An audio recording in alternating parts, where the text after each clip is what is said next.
പുഞ്ചിരി തൂകുന്ന കരുത്തുറ്റ വനിതകളുടെ വേദി. ഇത് red carpet. So let's begin the show. This is red carpet.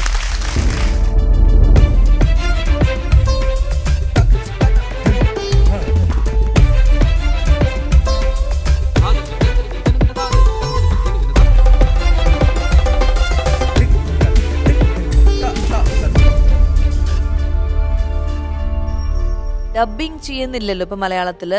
സിനിമയിലും ചെയ്തിരുന്നില്ല, ഇപ്പൊ സീരിയലും ചെയ്യുന്നില്ല. അപ്പൊ ലാംഗ്വേജ് അറിയാത്തത് കൊണ്ട് ഡബ് ചെയ്യാൻ പറ്റാത്തൊരു സിറ്റുവേഷൻ ആണ്. പക്ഷെ എങ്ങാനും ഒരു അവസരം വന്നു കഴിഞ്ഞാൽ ഡബ് ചെയ്യാനുള്ള ഒരു ധൈര്യം ഇപ്പൊ വന്നോ? ഇത്രയും സിനിമകൾ ചെയ്ത ഒരു എക്സ്പീരിയൻസിൽ ഒരു പടത്തിൽ ഡബ് ചെയ്തിട്ടുണ്ട് മലയാളത്തില്. അത് കുട്ടിമാമ പടത്തില്. കുട്ടിമാമ. ഓക്കെ. അപ്പൊ സീരിയലില് പക്ഷെ ചെയ്യാൻ ശ്രമിച്ചിട്ടില്ല. സീരിയലില് പറ്റില്ല, ടൈം റെസ്ട്രിക്ഷൻ ഉണ്ട്. കാരണം നമ്മുടെ വർക്ക് അവേഴ്സ് തന്നെ അങ്ങനെ ആണ്. And then after that I go back to my family. My child is very young. അപ്പൊ അതിന് സെപ്പറേറ്റ് ആയിട്ട് പറ്റില്ല. പിന്നെ of course budget is a factor. Affordability, എന്റെ അഫോർഡബിലിറ്റി പറ്റുമോ? ആരാണ് സീരിയലിൽ ഡബ് ചെയ്യുന്നത്? ദേവി ചേച്ചി ആണ്. എനിക്ക് തോന്നുന്നു ഒരുവിധം എല്ലാ ഹീറോയിൻസിനും ദേവി ചേച്ചിയുടെ സൗണ്ടാണ്. ഭയങ്കര സ്വീറ്റ് സൗണ്ട് ആയതുകൊണ്ട് നേരത്തെ പറഞ്ഞ പോലെ ആ ഒരു ആളുകൾക്ക് പെട്ടെന്ന് ഇഷ്ടം തോന്നും. എന്റെ സീരിയലിനും എനിക്ക് ദേവി ചേച്ചി തന്നെയാണ് ചെയ്യുന്നത്. ഞാൻ എന്റെ സൗണ്ട് വലിയ ഗമയിൽ പോയി കൊടുത്തു. ഒരു 50 എപ്പിസോഡ് കഴിഞ്ഞപ്പോൾ ചാനലിൽ നിന്ന് വിളിച്ചു പറഞ്ഞു സ്വാസികയുടെ സൗണ്ട് വേണ്ടെന്ന്. അങ്ങനെ അവരെന്നെ പുറം തള്ളിയിട്ടാണ് ദേവി ചേച്ചി കൊണ്ടുവന്നത്. ദേവി ചേച്ചി ഇവിടെ ഗസ്റ്റ് ആയിട്ട് വന്നിട്ടുണ്ട്. എനിക്ക് തോന്നുന്നു അപ്പൊ പറഞ്ഞു സുമിത്രയ്ക്ക് ഡബ് ചെയ്ത വിശേഷങ്ങളും. ഞാൻ സീരിയസ്ലി അവരെ അപ്രീഷിയേറ്റ് ചെയ്യണം. കാരണം ഞാൻ എൻ്റെ പെർഫോമൻസിൽ എനിക്ക് പറ്റും വരെ ഞാൻ കുറേ ന്യൂആൻസസ് കൊണ്ടുവരാൻ ഞാൻ നോക്കും, കുറേ വേരിയേഷൻ കൊണ്ടുവരാൻ ഞാൻ നോക്കും.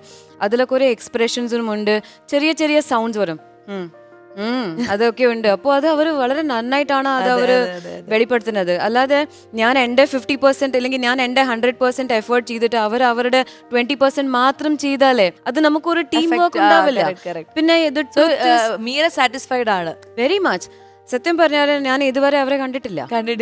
അവരോട് നേരിട്ട് സംസാരിച്ചിട്ട് പോലുമില്ല. എന്നിട്ടും എന്നെ ഒരു ഫേസ് ടു ഫേസ് അറിയാതെ പോലും അവർ ഇത്ര സൂപ്പർബായിട്ടാണ് ചെയ്യുന്നത്. കാരണം സുമിത്ര എന്ന് പറഞ്ഞ എൻ്റെ മുഖം, എൻ്റെ ഫിസിക്കൽ ഇത് മാത്രമല്ല, ബീയിങ് മാത്രമല്ല, അവരുടെ വോയിസ് ആണ് സുമിത്ര. അപ്പോ എന്തായാലും ദേവി ചേച്ചി എത്രയും പെട്ടെന്ന് കാണാനുള്ളൊരു അവസരം ഉണ്ടാവട്ടെ. ഇനി നമുക്കൊരു കുറച്ച് വിശേഷങ്ങളൊക്കെ ഇനി പിന്നെ ചോദിക്കാമെന്ന് വിചാരിക്കുന്നു. നമുക്കൊരു ഗെയിം കളിച്ചാൽ എങ്ങനെയുണ്ടാവും? അപ്പൊ നമുക്ക് നോക്കാം അല്ലേ? Yes, ready. സോ ഗെയിംസ് ഒരുപാട് ഇഷ്ടമുള്ള മീരയ്ക്ക് വേണ്ടിയിട്ട് വളരെ സിമ്പിൾ ആയിട്ടുള്ള ക്യൂട്ട് ആയിട്ടുള്ള ഒരു ഗെയിം എൻ്റെ കയ്യിലുണ്ട്. അതായത് നമ്മളെല്ലാവരും ഡം സ്റ്റാർസ് എന്നുള്ള ഗെയിം എപ്പോഴെങ്കിലും ലൈഫിൽ നമ്മൾ ആ ഗെയിം കളിച്ചിട്ടുണ്ട്. പക്ഷെ ഇവിടെ എന്ന് വെച്ച് കഴിഞ്ഞാൽ ഫിലിം നെയിംസ് അല്ല, ഫിലിം ആക്ടേഴ്സിൻ്റെ ഫോട്ടോസ് ഉണ്ട്. അത് മീര എനിക്ക് കുറച്ച് ഫോട്ടോസ് കാണിച്ചു തരുന്നു. അപ്പം ഞാൻ ആ ഫോട്ടോയിലുള്ള ആൾക്കാരുടെ മാൻഡ്രസോ അല്ലെങ്കിൽ മീരയുമായിട്ട് അവർക്ക് എന്തെങ്കിലും കണക്ഷൻ ഉണ്ടോ അത് പറഞ്ഞു തരുമ്പോൾ ആരാണെന്ന് പറയണം. അതുപോലെ തന്നെ ഞാൻ കുറച്ച് ഫോട്ടോസ് കാണിച്ചു തരുമ്പോൾ എനിക്കും അത് പറഞ്ഞു തരണം. അത്രേ ഉള്ളൂ. സോ നമ്മൾ രണ്ടുപേരും കൂടിയാണ് ഇന്ന് ഝഗഡ. ഓക്കെ? അതിൽ ജയിച്ചാൽ സമ്മാനം ഉണ്ട് കേട്ടോ. മോന് കൊടുക്കാനുള്ള അടുത്ത സമ്മാനമുണ്ട്, അടുത്ത കാറ്. അപ്പൊ നമുക്ക് തുടങ്ങാം അല്ലേ? Yes, ready. ആരാണ് എന്താണ് എനിക്ക് പറഞ്ഞ് മനസ്സിലാക്കി തരണം. മാൻഡ്രസം കാണിക്കാം അറിയാമെങ്കിൽ. ഓക്കെ?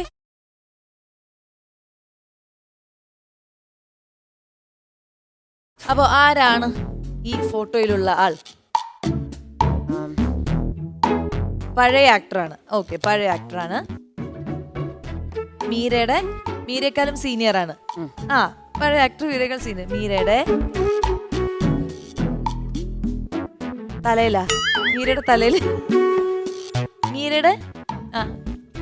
മീര കുഞ്ഞായിരുന്നപ്പോൾ അനുഗ്രഹിക്കുന്ന, അതായത് നമ്മളെ അനുഗ്രഹിക്കുന്ന ആളാരാണ്? അച്ഛൻ. മീരയുടെ ഫസ്റ്റ് മൂവി, ഫസ്റ്റ് പടത്തില് മീരെ അനുഗ്രഹിച്ച അച്ഛൻ, അതായത് ഹിന്ദി ആക്ടറാണോ? മീരയുടെ ഫസ്റ്റ് ഏത് ലാംഗ്വേജിലെ പടമാണ്? ഏത് ലാംഗ്വേജാന്ന് പറ. തമിഴ്, ഹിന്ദി, തെലുഗു, മലയാളം. ഓക്കെ, മലയാളത്തില് മീരയുടെ ഫസ്റ്റ് പടത്തില് മീരയുടെ അച്ഛനായിട്ട് അഭിനയിച്ചത് ഇന്നസെന്റ് അങ്കിള്. വേറൊരു അച്ഛനുണ്ടായിരുന്നു. മീരയുടെ അച്ഛനായിട്ട് അഭിനയിച്ച ഇന്നസെന്റ്. ലാലേട്ടന്റെ അച്ഛനായിട്ട് അഭിനയിച്ചത് നെടുമുടി വേണു സാർ. ആണോ? ഓക്കെ, നെടുമുടി വേണു സാറാണ്.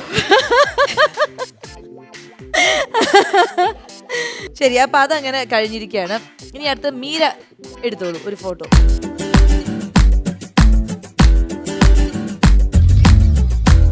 ഈ ആക്ടർ, ഇതെന്തായാലും മീര ഈസി ആയിട്ട് പറയുമേ. ഓക്കെ, ഈ ആക്ടറിന്റെ ഒരു മാനറിസം ഞാൻ കാണിച്ചു തരാം. ഷാറുഖ് ഖാൻ. ഈ ഒരു ആക്ഷൻ മാത്രം കാണിച്ചു കഴിഞ്ഞാൽ ഏത് ചെറിയ കുട്ടികളും പറയും. വളരെ സിമ്പിൾ ആയി പോയി, അതുകൊണ്ട് ആൻസർ കിട്ടി.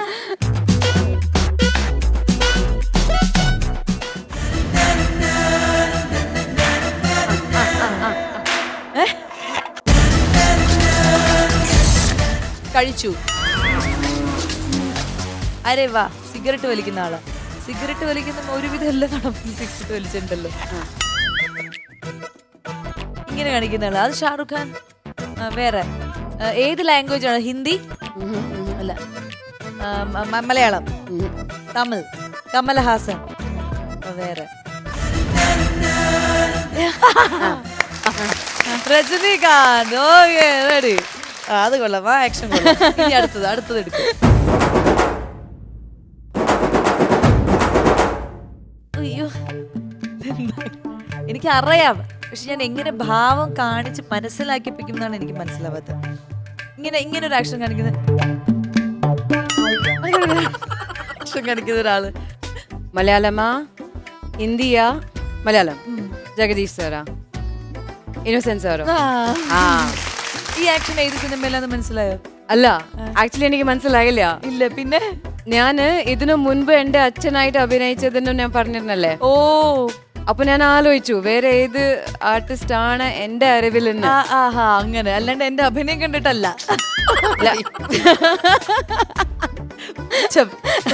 പുച്ഛം. അടുത്തത് ഞാൻ.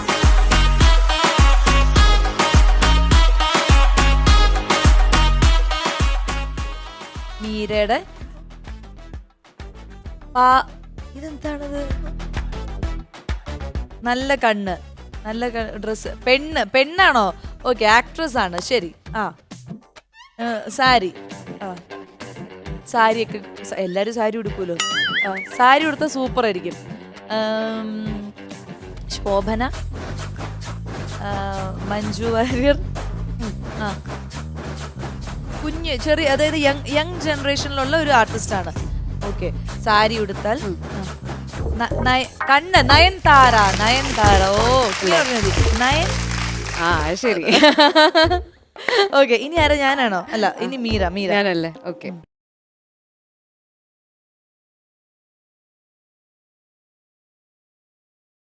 ഇദ്ദേഹത്തിന്റെ വളരെ ഫേമസ് ആയിട്ടുള്ള ഒരു എക്സ്പ്രഷൻ ആണ് ഇങ്ങനെ, ലൈക്ക് ഒരു മാനറിസം ആണ്. ഇങ്ങനെ സ്പീഡിൽ നടക്കുന്ന ഒരാള്. മലയാളമാണോ? മലയാളം. ഇങ്ങനെ സ്പീഡിൽ നടക്കും. ഞാൻ അഭിനയിച്ചിട്ടുണ്ടോ കൂടെ? നിങ്ങൾ ഒരുമിച്ച് അഭിനയിച്ചിട്ടുണ്ട്. സീനിയർ ആർട്ടിസ്റ്റ് ആണ്. സീനിയർ ആർട്ടിസ്റ്റ് ആണ്. ഈ ആക്ഷൻ ആണ്. ജഗദീഷ് സാറാണ്. ജഗദീഷ് സാർ. ഇത് അശ്വമേധം പോലെ എനിക്ക് തോന്നി. ഇനി അടുത്തത് ആരാ? ഞാനല്ലേ?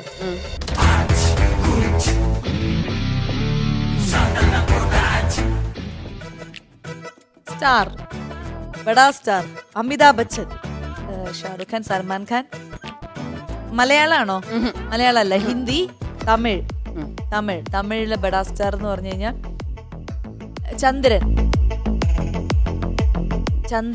ചന്ദ്രന്റെ വേറെ പേരാ? സൂര്യ. ഓക്കെ, ശരി, സൂര്യ. അടുത്തത്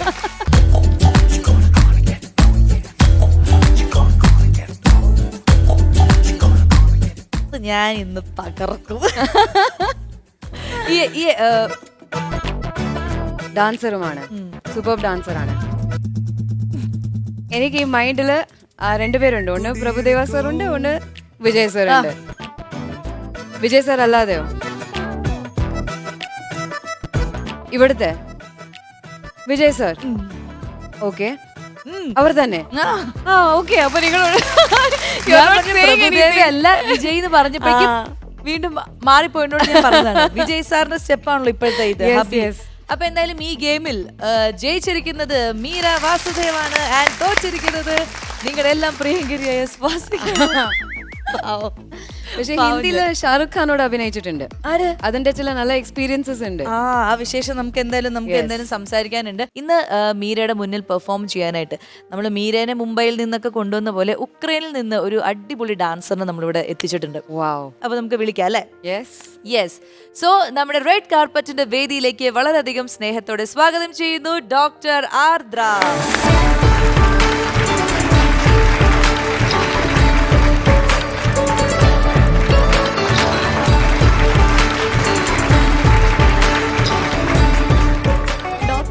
ഡോക്ടർ ആവുന്നേ ഉള്ളൂ. ഡോക്ടർ അല്ല. അയ്യോ, കുഴപ്പമില്ല. എത്ര വർഷമായി ഇപ്പൊ തേർഡ് ഇയർ? ഇനി 2 വർഷം കൂടി, 3 വർഷം കൂടി ഡോക്ടർ ആവണം കേട്ടോ. വേറെ പണിക്ക് പോരുത്. ഞാൻ ഡോക്ടർ ആർദ്ര പറഞ്ഞത്. അതെ, ഡോക്ടർ. ശരിക്കും ഡോക്ടർ ആവാൻ ഭയങ്കര ആഗ്രഹമായിട്ടാണോ പോയത്? അതെ, കൊച്ചിലെ തൊട്ടേ ആഗ്രഹമായിരുന്നു. അമ്മ നേഴ്സാ. അപ്പൊ അതുകൊണ്ട് അമ്മ നേഴ്സായിട്ട് അമ്മയുടെ കൂടെ ഹോസ്പിറ്റലിൽ പോകും. അപ്പൊ അമ്മയെക്കാളും സുപ്പീരിയർ ആണല്ലോ. അപ്പൊ അതുകൊണ്ട് അങ്ങനെ ഡോക്ടർ. അതുകൊണ്ട് അപ്പൊ ഈ ഉക്രൈനിലാണ് പഠിച്ചത്. അതെ. ഇപ്പൊ നമ്മൾ കേട്ടു അല്ലെ, ഉക്രൈനിൽ ഓരോ ഇഷ്യൂസ് ഒക്കെ നമ്മൾ കേട്ടു. ആ സമയത്ത് അവിടെ ഉണ്ടായിരുന്നോ? ഉണ്ടായിരുന്നു. ആ ബോംബ് എറിയുമ്പോഴൊക്കെ ഉണ്ടായിരുന്നു. അതിന്റെ ഇടയ്ക്കാ ഞാൻ നാട്ടിലേക്ക് വന്നേ. നമ്മൾ ഇതുവരെ ഇത് പറയുകയാണെങ്കിൽ പോലും യുദ്ധമൊന്നും നമ്മൾ കണ്ടിട്ടില്ല. ഇങ്ങനെ കേക്കോ അതൊക്കെ ഉള്ളൂ. ഈ യുദ്ധത്തിന്റെ ഇടയിൽ നിൽക്കുമ്പോൾ ഒരു ഫീലിംഗ് എന്താണ്? പേടി ഉണ്ടായി. കാരണം ഭയങ്കര പ്രശ്നമായിരുന്നു ഞങ്ങൾ അവിടെ ഉണ്ടായിരുന്നപ്പം. അപ്പൊ പ്രശ്നം തുടങ്ങിയപ്പോ തന്നെ ഞങ്ങൾ എല്ലാവരും എങ്കിൽ വീട്ടിലേക്ക് വരാമെന്ന് വിചാരിച്ചാ. പക്ഷെ അപ്പൊ ക്ലാസ് നിർത്തിയില്ല അവര്. ക്ലാസ് കണ്ടിന്യൂസ് ആയിട്ട് എടുക്കുന്നേ ഉണ്ട്. നമ്മളവിടെ ഒരു ദിവസം ഞങ്ങൾ ഉറങ്ങിക്കൊണ്ടിരുന്നപ്പോഴത്തേക്ക് രാവിലെ ഒരു 5 മണിയൊക്കെ ആയപ്പോൾ ഒരു സൗണ്ട് കേട്ടു. ഒരു ചെറിയൊരു ഷേക്കിംഗ് പോലെ ഉണ്ടായി. അപ്പം നമ്മൾ പേടിച്ചു. അപ്പം ഞാനാണ് ഒറ്റയ്ക്ക് ഉണ്ടായിരുന്നുള്ളൂ. അപ്പൊ ഞാൻ വിളിച്ചു, ഫ്രണ്ട്സിനെയൊക്കെ വിളിച്ചു. പിന്നെ ഞങ്ങൾ എല്ലാവരോടും ഒരുമിച്ച് ഒരു അപ്പാർട്ട്മെന്റിലാണ് താമസിച്ചത്. ഈ ഫുഡ് കാര്യങ്ങളൊക്കെ ഇല്ലാതിരുന്നു എന്നൊക്കെ നമ്മൾ ന്യൂസിൽ കേട്ടു. അതെ, അവിടെ ഷോർട്ടേജ് വന്ന് തുടങ്ങിയപ്പോ തന്നെ ഞങ്ങൾ കുറേ ഫുഡ് വാങ്ങി സ്റ്റോർ ചെയ്തു. അമ്മ അച്ഛനും വിളിച്ചിട്ട് പറഞ്ഞിട്ടുണ്ടായിരുന്നു എല്ലാം വാങ്ങണം എന്ന്. അങ്ങനെ ഞങ്ങൾ കുറേ ഫുഡ് അപ്പൊ തന്നെ സ്റ്റോക്ക് ചെയ്തിട്ടുണ്ടായിരുന്നു, ബ്രെഡും നട്ട്സും ഒക്കെ. പിന്നെ വീട്ടിൽ നിന്ന് പൈസ അയച്ചിട്ട് നേരത്തെ വിഡ്രോ ചെയ്ത് വെക്കാൻ പറഞ്ഞു. അപ്പൊ അതുകൊണ്ട് പൈസ ഇല്ലാത്ത സമയത്തും നമ്മുടെ കയ്യിൽ ഉണ്ടായി. അതുകൊണ്ട് പിന്നെ ഞങ്ങൾക്ക് വരാൻ പറ്റും. ഈ യുക്രൈനിൽ പോയി പഠിച്ചത് കോളേജ് ഇല്ല, ഞാൻ ഇവിടെ കിട്ടണം എന്നായിരുന്നു ആഗ്രഹം. പക്ഷെ നീറ്റ് എഴുതി. പക്ഷെ ഇവിടെ MBBS വരാനുള്ള ഇതില്ലായിരുന്നു, മാർക്ക് ഇല്ലായിരുന്നു. അപ്പൊ ഇത് ഡോക്ടർ ആവണം എന്ന് തന്നെയായിരുന്നു. അതുകൊണ്ട് പിന്നെ പുറത്തു പോവാ വിചാരിച്ചു. അപ്പൊ ഇനി നിങ്ങളുടെ ബാക്കിയുള്ള ഭാവി ഇനി 3 വർഷം കൂടി ഉണ്ടല്ലോ, അതെങ്ങനെ ചെയ്യാനാണ് പ്ലാൻ? ഇപ്പൊ ഞങ്ങൾക്ക് ഓൺലൈനായിട്ട് അവർ ക്ലാസ് എടുത്തു. അവിടെ ഈ പ്രശ്നം നടക്കുമ്പോഴും അവര് ക്ലാസ് എടുക്കും. എന്താ അങ്ങനെ? അതങ്ങനെയാ. അവര് നല്ലതാ. അത് ഒരുവിധം നല്ലതാ. ബിക്കോസ് അതില് സ്റ്റുഡൻസിനും ഒരു മോട്ടിവേഷൻ ഉണ്ടാവും. പിന്നെ ഡിപ്രഷനിലേക്ക് പോവില്ല. മൈൻഡ് എപ്പോഴും എൻഗേജ്ഡ് ആയിരിക്കും പഠിപ്പിലല്ലേ. അവിടെ ഈ പ്രോബ്ലം ഉണ്ടാവുമ്പോഴത്തേക്ക് സൈറൻ ഉണ്ടാവും. സൈറൻ ഉണ്ടായി നമ്മൾ അണ്ടർഗ്രൗണ്ടിലൊക്കെ പോയിരിക്കും. അപ്പൊ നമ്മൾ ടീച്ചേഴ്സ് ഇപ്പൊ ഓൺലൈൻ പഠിപ്പിക്കുമ്പോൾ നമുക്ക് കേൾക്കാം സൈറൻ അടിക്കുന്നത്. അപ്പൊ അവര് പറയും സൈറൻ അടിക്കുന്നത് ബ്രേക്ക് എന്ന് പറഞ്ഞിട്ട് അവരത് ഓഫ് ചെയ്തിട്ട് പോകും. നമുക്ക് അമ്മ അച്ഛനും വന്നിട്ടുണ്ട്, അവരെ കൂടി ഒന്ന് പരിചയപ്പെടാം. രണ്ടുപേർക്ക് നമസ്കാരം, റെഡ് കാർപ്പറ്റിലേക്ക് സ്വാഗതം. അപ്പൊ അമ്മയുടെ പേര് തന്നെ ആദ്യം പറയൂ. സലീല. അച്ഛന്റെ പേര്? എന്റെ പേര് ഉണ്ണികൃഷ്ണൻ. അപ്പൊ ഈ ആർദ്ര എന്താ പറയാ, ഇങ്ങനെ ഉക്രൈനിൽ പോയി പഠിക്കണം എന്ന് പറഞ്ഞപ്പോ അന്ന് ഇങ്ങനത്തെ ഇഷ്യൂസ് ഒന്നും ഉണ്ടായിരുന്നില്ല. അപ്പൊ നിങ്ങൾക്ക് ഇങ്ങനെ ആർദ്രയെ വിട്ട് ഇത്ര ദൂരം അങ്ങനെയൊക്കെ എന്തെങ്കിലും വിഷമം ഉണ്ടായിരുന്നോ? അതേ പറഞ്ഞ വഴി ഓക്കെ ഉക്രൈനെങ്കിൽ ഉക്രൈൻ എന്ന് പറഞ്ഞോ? ഇല്ല, പുറത്ത് പഠിക്കുന്ന മോൾക്ക് താല്പര്യം. അല്ല, നിങ്ങളുടെ താല്പര്യം എന്തായിരുന്നു? അല്ല, മോളുടെ ഇഷ്ടമാണല്ലോ നമ്മുടെ ഇഷ്ടം. എന്റെ ഇഷ്ടമാണ് വീട്ടിലെപ്പോഴും അതാണ് നോക്കാറ്. അടിപൊളി. അപ്പൊ അച്ഛൻ വർക്ക് ചെയ്യണോ? എവിടെയാണ് വർക്ക് ചെയ്യുന്നത്? ഞാൻ പോലീസിലായിരുന്നു. പോലീസ് സാർ, ഞാൻ എന്തെങ്കിലും പറഞ്ഞിട്ടുണ്ടെങ്കിൽ ഞാൻ അമൃതപുരിയിലെ സബ് ഇൻസ്പെക്ടറായിട്ട് വർക്ക് ചെയ്തിട്ടുണ്ട്. ഇപ്പൊ റിട്ടയർഡ് ആയത്. അപ്പൊ എന്തായാലും ഒരുപാട് സന്തോഷം പരിചയപ്പെടാൻ സാധിച്ചില്ല. ഇനി അമ്മയടുത്ത് വിശേഷങ്ങൾ ചോദിക്കട്ടെ. ഈ ഡാൻസർ എന്ന രീതിയിൽ ആർദ്ര എങ്ങനെയാണ്? പഠനത്തിന്റെ കാര്യം മിടുക്കിയാണെന്ന് ഇപ്പൊ നമുക്ക് മനസ്സിലായി. ഒരു ഡാൻസർ എന്ന രീതിയിൽ ആർദ്രയുടെ എങ്ങനെയാണ് കഴിവ്? ഡാൻസർ എന്ന രീതിയിലും അവള് മിടുക്കിയാണ്. എന്നാലും എനിക്കും അവളുടെ പ്രൊഫഷണൽ ആകണമെന്നാണ് എൻ്റെ ആഗ്രഹം. അവളെപ്പോഴും നമ്മുടെ ഹോസ്പിറ്റലിലൊക്കെ വരുമ്പം ഡോക്ടേഴ്സൊക്കെ കാറിൽ വരുമ്പോൾ അവൾ പറയും ഞാനും കാറിൽ ഇവിടെ ഡോക്ടറായിട്ട് അങ്ങനെയൊക്കെയുള്ള അങ്ങനെ കണ്ടു വളർന്നുകൊണ്ട് അവർക്ക് അത് ഇഷ്ടമാണ്. അതെ. അപ്പൊ എന്തായാലും ആ ഒരു ആഗ്രഹം, ആ ഒരു അംബീഷൻ ഫോളോ ചെയ്ത് അടിപൊളിയാവട്ടെ. അപ്പൊ ഈ ഡോക്ടർ കുട്ടിക്കായിട്ട് എന്റെ കയ്യിൽ കുറച്ച് ക്വസ്റ്റ്യൻസ് ഉണ്ട്, അത് ഞാനൊന്ന് ചോദിക്കാം. അതായത് 3 വർഷം കൊണ്ട് പഠിക്കാൻ കുറെ കാര്യങ്ങളൊക്കെ പഠിക്കും. അപ്പൊ അത് പഠിച്ചോ ഇല്ലയോ എന്നുള്ളത് അറിയണ്ടേ. പിന്നെ എല്ലാ ഡോക്ടേഴ്സും ഇത് കാണുന്നവർ എന്നോട് ക്ഷമിക്കണം, ഞാൻ പറയുന്നതിൽ എന്തെങ്കിലും തെറ്റുണ്ടെങ്കിൽ എന്നോട് ക്ഷമിക്കണം. കാരണം ഞാൻ അങ്ങനെ ഡോക്ടർ പഠനം പഠിച്ചിട്ടില്ല. ഇതെന്താ വെച്ചാൽ കുറച്ച് ടാബ്ലറ്റ്സിന്റെ പേര് ഞാൻ ചോദിക്കും, അത് ഏത് അസുഖത്തിനുള്ളതാണെന്ന് കറക്റ്റ് ആയിട്ട് പറയണം. ഓക്കെ. ഡോക്സിസൈക്ലിൻ അത് ആന്റിബയോട്ടിക് ആണ്. ഓക്കെ. ആന്റിബയോട്ടിക്. ഇനി ആൽഫാക്സ്. ആൽഫാക്സ് ആൽപ്രാക്സ് നേഴ്സ് വേണ്ട, ഡോക്ടർ മതി നമുക്ക്. നേഴ്സിന്റെ ഉത്തരം ഞാൻ എടുക്കില്ല. അമ്മയ്ക്ക് അറിയായിരിക്കും. ആൽപ്രാക്സ് എന്തിനുള്ളതായിരിക്കും? ശ്വാസം മുട്ടലല്ല, ഇങ്ങനെ വാവ് എന്നൊക്കെ നമ്മൾ, അല്ലെങ്കിൽ നമ്മള് ആങ്സൈറ്റി ആങ്സൈറ്റി ഡിപ്രഷൻ രണ്ടും തന്നെ ഇവിടെ എഴുതിയേക്കുന്നത്. ഇപ്പൊ ഡോക്ടർക്ക് ഞാൻ പറഞ്ഞു കൊടുക്കണോ, ഞാൻ ഇത് വായിക്കാൻ തന്നെ ഇവിടെ കഷ്ടപ്പെടാണ്. ഇനി ലിവോ തൈറോസിൻ അമ്മ അമ്മ അത് തന്നെ. ഇനി പാൻറ്റോപ്രസോൾ പാൻറ്റോപ്രസോൾ ഞാൻ നേരത്തെ, എനിക്കൊരു നാണമല്ല, ഞാൻ നേരത്തെ പറഞ്ഞത് ഞാൻ തെറ്റിക്കുന്നു. അല്ല, അത് സ്റ്റൊമക് പ്രോബ്ലംസ്, അസിഡിറ്റി. ഓക്കെ, ഇനി അടുത്തത് വളരെ ശ്രദ്ധിക്കണം, കാരണം എനിക്ക് തന്നെ അത് അറിയുന്നില്ല എന്താണെന്ന്. ഗ്ലിംപ്രൈഡ്. അതെ, അതും ഡയബറ്റിക്സിന്റെ മെഡിസിൻ. അതെന്തിനുള്ളതാണ്? ഡയബറ്റിക്സിനുള്ളതാണ്. അമ്മയല്ലല്ലോ ഇവിടെ, അന്ന് അമ്മയോട് വന്നി. അമ്മയ്ക്ക് ഞാൻ ഇതൊക്കെ വായിക്കാനായിട്ട് എന്നെ തല്ലാൻ തോന്നിയോ? എനിക്കതാണ്. ഇനി മീരയ്ക്ക് ഏതെങ്കിലും മെഡിസിന്റെ പേരറിയോ? ഒരു 2-3 മെഡിസിൻ എന്നോട് പറയൂ, നോക്കട്ടെ. എന്റെ കുട്ടിയുടെ ചില മെഡിസിൻസ് അറിയാം. അത് ഏതൊക്കെയാണ്? ലെവോസാൽബുറ്റമോൾ, പിന്നെ എക്സ്പേര, പിന്നെ സിനറെസ്റ്റ് AF, അല്ലേ, മൊണ്ടെലുക്കാസ്റ്റ്. അപ്പൊ അങ്ങനെ എന്റെ ചോദ്യങ്ങൾക്കെല്ലാം ഒട്ടും ഉത്തരം പറഞ്ഞില്ല, അമ്മയാണ് ഉത്തരം പറഞ്ഞത്. അമ്മയ്ക്ക് ഒരു കഴിയും പറഞ്ഞു. ഞാനും ചിലത് പറഞ്ഞു. അപ്പൊ നമുക്കൊരു കാര്യം ചെയ്യാം, നമുക്ക് മീര ഇത്രയും ഗുളികയുടെ പേരുകൾ അസലായിട്ട് പറഞ്ഞുകൊണ്ട് മീരയ്ക്കും ഒരു സമ്മാനം കൊടുക്കാം, ആർദ്രയ്ക്കും ഒരു സമ്മാനം കൊടുക്കാം. ഓക്കെ,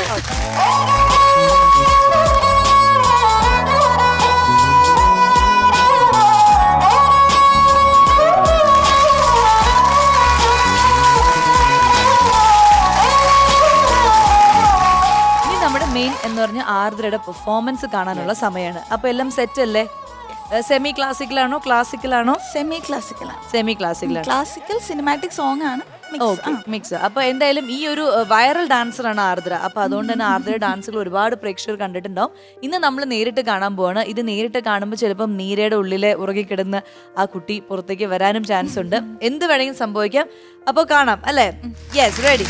प्रणवालय पाहि परिपालय परमेशी कमलालय श्रीदेवी कुरिपिंचवे करुणाम्बुरासी धीं तारा धीं धीं तारा जतुलतो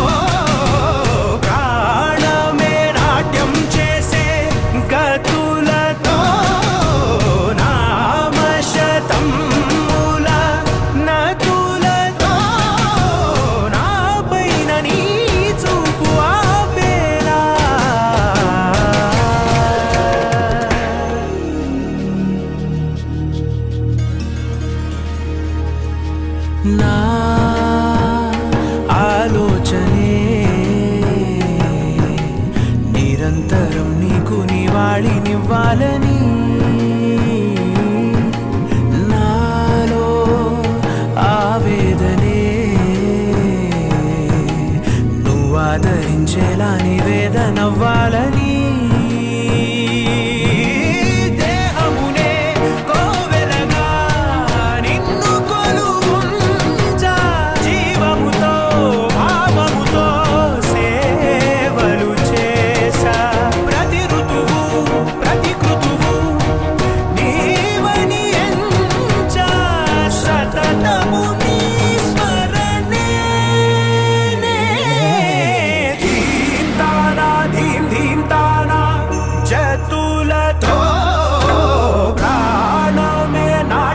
చేసే గతులతో నామశతం మూల నతులతో నా పైన నీ చూపు ఆపేలా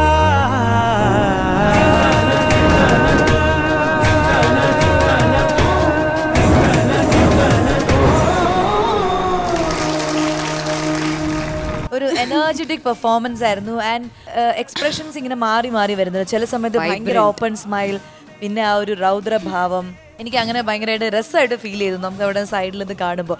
മീരയ്ക്ക് എന്താണ് തോന്നിയത്? എന്തൊരു vibrance and full of life അതെ, ആയിരുന്നു അതെ, ആൻഡ് ഈ ചെറിയ ചെറിയ സട്ടിൽ എക്സ്പ്രഷൻസ് എല്ലാം ഈ മ്യൂസിക്കിലുള്ള ഈ ചെറിയ ഐബ്രോസ് എല്ലാം കണ്ടെല്ലാം കൊണ്ട് ചെയ്തത് really nice. Meera classical dance പഠിച്ചിട്ടില്ല? അല്ല. പഠിച്ചിട്ടില്ല. സിനിമാറ്റിക് അങ്ങനത്തെ കാര്യങ്ങളൊക്കെയാണ്. ഏതെങ്കിലും ഒരു മുദ്ര കാണിച്ച് ആർദ്ര കാണിച്ചു എന്ന് അതൊന്ന് ചെയ്യാം? സിമ്പിൾ ആയിട്ട് ഹീൽസിൽ ചെയ്യാൻ പറ്റുന്നത് എന്തെങ്കിലും ചെയ്യാലോ, നമുക്ക് നോക്കാം. ദേവി, 2 ദേവിമാർ എങ്ങനെ ഉണ്ടാകുമെന്ന്. ధీం తారా ధీం ధీం తారా జతులతో ప్రాణమే నాట్యం చేసే గతులతో അപ്പോൾ എന്തായാലും ഒരുപാട് സന്തോഷം. നല്ലൊരു ഡാൻസ് പെർഫോമൻസ് നമ്മുടെ പ്രേക്ഷകർക്ക് വേണ്ടിയും ഞങ്ങൾക്ക് വേണ്ടിയൊക്കെ ഇവിടെ സമ്മാനിച്ചതിൽ. ഇപ്പോൾ നമുക്കൊരു സമ്മാനം കൊടുക്കാം.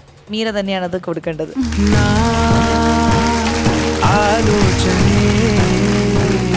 അടുത്ത എപ്പിസോഡിൽ നമുക്ക് പുതിയ പുതിയ അതിഥികളും കണ്ടസ്റ്റൻസുമായിട്ടൊക്കെ കണ്ടുമുട്ടാനുള്ളതാണ്. അപ്പം ഒരു വലിയ ടാറ്റ ബൈ ബൈ പറയാം. Tata bye bye.